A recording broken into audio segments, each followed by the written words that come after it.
कितना मज़ा आता अगर आप भी सामने वाले के माइंड को रीड कर सकते हैं। मेरी क्लासेस में स्टूडेंट्स सोच में पड़ जाते हैं कि मैं अक्सर लोगों का माइंड कैसे रीड कर लेता हूँ, और मैं जवाब देता हूँ कि मैं माइंड नहीं बॉडी लैंग्वेज रीड करता हूँ और उनके माइंड में क्या चल रहा होगा उसका सटीक अंदाज़ा लगा लेता हूँ। और ऐसी ही कुछ ईजी ट्रिक्स आपसे भी शेयर करूंगा इस वीडियो में, ताकि आप भी लोगों को अपनी टेलीपैथिक स्किल्स से इम्प्रेस कर सके। तो इस वीडियो को पूरा ज़रूर देखिएगा। कुछ लोग सोचेंगे कि कैसे पॉसिबल हो सकता है कि बिना किसी के कुछ कहे सामने वाला समझ जाए कि वो क्या सोच रहा है। तो ऐसा बिल्कुल पॉसिबल है, क्योंकि कम्युनिकेशन केवल शब्दों का आदान प्रदान नहीं होता। इवन टेक्स्ट चैटिंग में भी बिना इमोजीज के आप सामने वाले को अपना एक्चुअल मूड और इंटेंशन नहीं समझा पाते हैं। कम्युनिकेशन एक्सपर्ट्स बताते हैं कि आपके टोटल मैसेज का 55% पार्ट आपके वर्ड्स नहीं, आपकी बॉडी लैंग्वेज से सेंड होता है। जिस तरीके से आप बैठते हैं, खड़े होते हैं, हाथ मिलाते हैं, ये वो बातें भी बता देती हैं जो वर्ड्स नहीं कह पाते। इनफैक्ट केवल 7% मैसेजेस ही आपके वर्ड से ट्रांसफर होते हैं, क्योंकि बाकी का 38% मैसेज आपके वॉइस के टोन से डिकोड किया जाता है। अब इससे पहले मैं वीडियो में आगे बढ़ूँ, I am Ashutosh Dubey AKA success ji. और अगर अभी तक आपने सक्सेस जी को सब्सक्राइब नहीं किया है तो किन शब्दों या बॉडी लैंग्वेज को इस्तेमाल करना पड़ेगा ये बोलने के लिए सब्सक्राइब करो यार, सब्सक्राइब करो यार, और बेल नोटिफिकेशन भी ज़रूर ऑन रखना। तो अब मैं आपको कुछ कॉमन बॉडी लैंग्वेजेस बताऊंगा, साथ ही मैं उनकी पिक्चर्स भी दिखाऊंगा, और आपको सेलेक्ट करना होगा कि आप और बाकी लोग इनमें से किसका कहाँ कितना यूज़ करते हैं। नंबर 1, आप हाथ कैसे मिलाते हैं, ऑनली फिंगर्स, या B, your hand on top, C, using both of your hands. अरे रे बहुत अच्छा। D, इक्वल यानी एकदम बराबर बैलेंस तरीके से हाथ मिलाते हैं। वैसे आजकल तो हाथ ना ही मिलाएं, वही बेटर है, क्योंकि याद रहे जब तक दवाई नहीं तब तक ढिलाई नहीं। नंबर 2, इनमें से आपकी नॉर्मल सिटिंग पोजीशन क्या होती है। A, स्ट्रैडलिंग चेयर यानी कुर्सी को पलट करके बैठते हैं।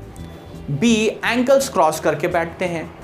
C, चेयर की आर्म के ऊपर ऐसे मस्त अपना पैर टांग कर बैठते हैं। घर पर मैं अक्सर ऐसे ही बैठता हूँ। D, लेग्स क्रॉस करके मस्त सर के पीछे से हाथ बांधकर गजूदर स्टाइल से बैठते हैं। E, हाथ को रिलैक्स करके थोड़ा आगे की ओर झुक कर बैठते हैं। नंबर 3, आप आमतौर पर खड़े कैसे रहते हैं। A, हैंड्स ऑन हिप यानी कमर पर हाथ रखकर। B, हैंड्स फोल्ड यानी हाथ बांधकर। C, हैंड्स बिहाइंड बैक अर्थात कमर के पीछे इस तरह से कुछ हाथ बांधकर। या फिर D, अपने हाथों को साइड में रिलैक्स्ड करके रखते हैं। नंबर 4, किसी मीटिंग, स्कूल या कॉलेज में आप डेस्क या टेबल के सामने कैसे बैठते हैं। A, leaning your head on your hand यानी चेहरे के नीचे हाथ टेक कर कुछ इस तरह से। B, fingers forming a steeple यानी फिंगर से कुछ ऐसे सामने डेस्क पर रख करके कुछ इस तरह से ट्राइंगल बनाते हैं। या फिर C, leaning slightly forward hands on desk का टेबल, थोड़ा सा हाथ डेस्क पर हाथ को रख करके थोड़ा झुक कर आगे की ओर बैठते हैं।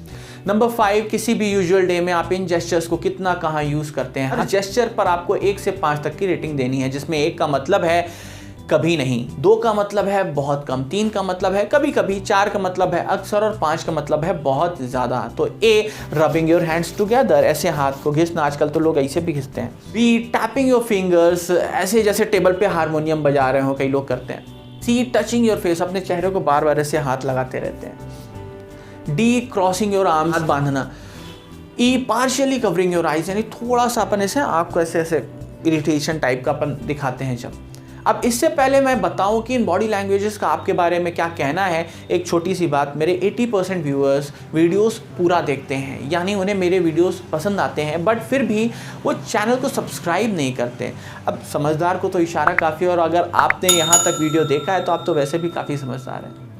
बॉडी लैंग्वेज एक्सपर्ट्स मानते हैं कि ये बॉडी लैंग्वेजेस व्यक्ति के मन में क्या चल रहा है इसका इशारा देती हैं।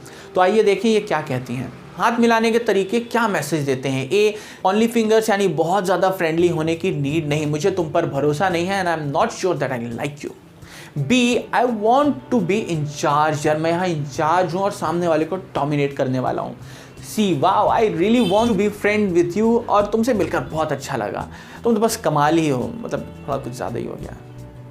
D, मुझे तुमसे फ़िलहाल कोई प्रॉब्लम नहीं है, मैं तुम्हें एज इक्वल, मैं तुम्हें इक्वल मानता हूँ, और चाहो तो हम फ्रेंड्स भी बन सकते हैं। तो अगली बार जब आपसे कोई हाथ मिलाए तो उन्होंने पहले अपना हाथ सैनिटाइज किया या नहीं, इसके साथ साथ इस बात पर भी ध्यान दें कि उनके हाथ मिलाने का तरीका इनमें से कौन सा था। अब नंबर 2, बैठने वाले के मन में क्या चल रहा है इसकी क्या हिंट देते हैं। A, मैं यहाँ नंबर 1 हूँ, मतलब बैठने वाला अपने आप को बहुत ही ज़्यादा स्पेशल मान रहा है। B, मैं थोड़ा सा घबराया और शर्माया तो हूँ, बट इसका पता मैं किसी को लगने नहीं दूंगा। See who cares, I am not interested in any of this, जो भी चल रहा है मुझे कोई फ़र्क नहीं पड़ता, यानी I am cool and relaxed. D, तुम चाहे जो सोचो मैं तुमसे बेहतर हूँ। ई, आप मेरे बराबर ही हैं और अगर आप मेरा सम्मान करेंगे तो मैं भी आपका सम्मान करूँगा। नंबर 3, स्टैंडिंग में ए, मैं इस काम को करने को रेडी हूँ और मैं इसे पूरा कर सकता हूँ, या फिर तुम होगे जो होगे, मैं किसी की सुनने वाला नहीं हूँ यहाँ, ठीक है ना। बी, मुझे तुम पर ज़रा भी भरोसा नहीं है तो ज़्यादा होशियारी मत दिखाना। या फिर सी, ये मेरा गांव है और मैं यहाँ का Bajirao Singham, in short I am in charge here. D, मैं अपने बारे में बहुत रिलैक्स्ड और कॉन्फिडेंट हूँ। नंबर 4, डेस्क पर बैठना। ए, मैं बहुत बोर हो रहा हूँ और यहाँ जो भी चल रहा है मुझे बिल्कुल पल्ले नहीं पड़ रहा और मुझे कोई इंटरेस्ट भी नहीं है। बी, आप जो भी बोल रहे हैं मुझे बहुत इंटरेस्टिंग लग रहा है। सी, आई एम इंटरेस्टेड, और इतना ही नहीं, मैं अपने भी कुछ आइडियाज़ आपसे शेयर करना चाहूँगा। 5, gestures. A, rubbing your fingers का मतलब है कि आई एम एक्साइटेड, और जो रेटिंग्स आपने दी हैं उससे आपको पता चल जाएगा कि आमतौर पर आप कितने एक्साइटेड रहते हो। बी, फिंगर्स टैपिंग का मतलब आई एम बोर्ड। सी का मतलब फेस को टच करना, यानी आई हैव डाउट्स, मुझे कोई ना कोई तो शंका हो रही है, कुछ तो गड़बड़ है। डी, क्रॉसिंग योर आर्म्स, अब आप जो भी बोलोगे मैं उसके अगेंस्ट ही होने वाला हूँ। ई, अपने आंखों को ढकना, यानी यार जो भी है जल्दी बोलो यार, मेरे पास इतना टाइम नहीं है, ठीक है ना। हमारे इमोशंस को तो हम अपने कॉन्शियस एफर्ट से अपनी ज़ुबान पर आने से रोक लेते हैं, बट हमारी बॉडी पोजीशंस, हमारे जेस्चर्स, हमारे पोस्चर्स पर अक्सर हमारे सबकॉन्शियस माइंड का कंट्रोल होता है, जिसकी वजह से आपको सामने वाले की मंशा समझने में बहुत हेल्प होती है। तो अब जब मैंने आपको भी अपने ढेर सारे सीक्रेट ट्रिक्स बता दिए हैं तो फटाफट लाइक करें मेरे वीडियो को, और अगर आप बॉडी लैंग्वेजेस या एक्सप्रेशंस पर और वीडियोज़ देखना चाहते हो तो प्लीज़ कमेंट में ज़रूर बताएं। And that is it for today guys, thank you very much.